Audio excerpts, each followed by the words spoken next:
കൊലപാതകങ്ങൾക്കും രാഷ്ട്രീയ സംഘർഷങ്ങൾക്കും വേദിയായിരുന്ന കാസർകോട്ടെ വടക്കൻ മേഖല മാഫിയ അക്രമങ്ങൾക്കും കൊലപാതകങ്ങൾക്കും വഴിമാറുന്നു. കൊലക്കേസിൽ പ്രതിയായ ശാന്തിപ്പളത്തെ അബ്ദുൾ റഷീദ് എന്ന സമൂസ റഷീദിനെയാണ് ഇന്നലെ രാത്രി ഒരു സംഘം ആളുകൾ കൊലപ്പെടുത്തിയത്. റഷീദിന്റെ മൃതദേഹം കുമ്പള ടൗണിലെ IHRD കോളേജിന് പിൻവശത്തെ കുറ്റിക്കാട്ടിലാണ് ഇന്ന് രാവിലെ കണ്ടെത്തിയത്. 2019 ഒക്ടോബറിൽ ഷാനു എന്ന യുവാവിനെ കൊലപ്പെടുത്തിയ കേസിലെ ഒന്നാം പ്രതിയാണ് അബ്ദുൾ റഷീദ്. സംബന്ധം നമുക്ക് രാവിലെ നമ്മളെ ലൈൻ റൂമുണ്ട് എൻ്റെ അടുത്ത് തൊട്ടടുത്ത്. ആ ലൈൻ റൂമിൻ്റെ അടുത്തൊരു ബോഡി ഉണ്ടെന്ന് പറഞ്ഞിട്ട് അന്ന് ഞാൻ അറിയുന്നത്.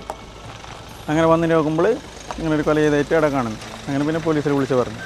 ഇന്നലെ രാത്രി ഇവർ ബൈക്കിൽ വരുന്ന പോകുന്നല്ലോ ഇവിടെ ആൾക്കാർ കണ്ടിന്. ഇവനും എൻ്റെ ഒരു സുഹൃത്തുണ്ടായിരുന്നു പറയുന്നത് കേട്ടത്.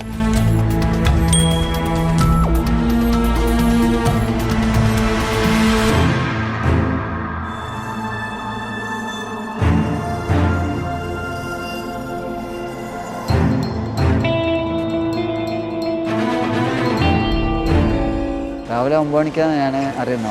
9:30 മണിയാകുമ്പോൾ അറിയുന്നത്. ആരോ കൊന്നിട്ട് വീട്ടിൽ പറഞ്ഞാൽ എനിക്ക് ഫോൺ വന്നു. അങ്ങനെയാണ് ഞാൻ അറിയുന്നത്. എൻ്റെ അഞ്ചനും സംശയമുണ്ട്. മാത്രമേ ഒരു മുമ്പത്തെ ഒരു സംശയം ഉണ്ടായിരുന്നു. അതിപ്പോൾ പറയുന്നേക്കുന്ന എല്ലാ ആൾക്കാർ വേറെയാണ്. അതുകൊണ്ട് എന്താണെന്ന് പറയാൻ പറ്റില്ല.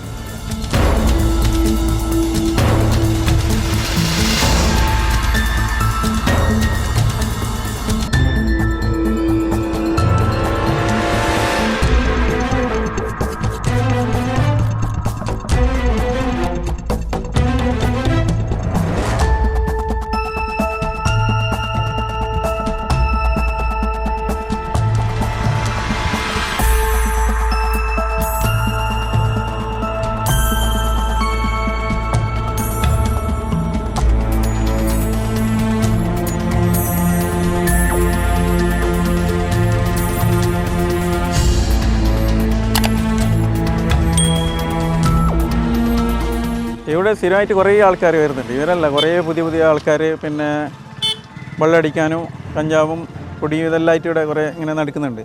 പിന്നെ ഇവർ ഇതായിട്ട് ആരും ഒന്നും സംസാരിക്കാറില്ല. നാട്ടുകാരോട് പ്രതീക്ഷിച്ചതിന് സംഭവം കാണുന്നില്ല. ഇങ്ങനെയല്ല മരിച്ച കൊടുത്ത ഇവനെ അറിയുന്ന ആൾക്കാർ വന്ന് നോക്കിയിട്ട് പറഞ്ഞത് പിന്നെ സമൂസ റഷീദ് എന്നാണ്. ആദ്യം അവിടെ മൂത്രയിക്കാൻ ഒരു പയ്യൻ ചെന്നപ്പോൾ അവിടെ ബോഡി കിടക്കുന്നുണ്ടെന്നാണ് വിളിക്കുന്നത്. അത് നമ്മളെ ലൈൻ റൂം അടുത്തുകൊണ്ട് വന്നാണ് നമുക്ക് വിളിച്ചത്.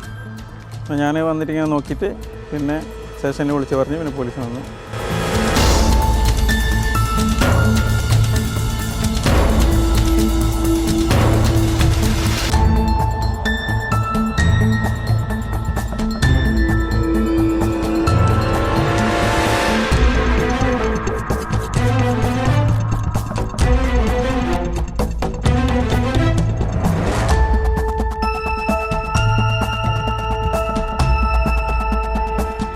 മരണത്തിന് കേസെടുത്തിട്ട് അന്വേഷിക്കുന്നുണ്ട്. പിന്നെ ഇദ്ദേഹത്തിന് ഇവിടെ സ്റ്റേഷനിൽ ഒരു കേസുണ്ട്. പിന്നെ കാസർഗോഡ് സ്റ്റേഷനിലാണ് വേറെ കേസില്ലാതെ. അപ്പോൾ ഇനി പിറകിൽ എന്താണെന്ന് അറിയായിട്ടില്ല. നാട്ടുകാർ ബോഡി കാണുന്നത് വിളിച്ചറിയിച്ചാണ്.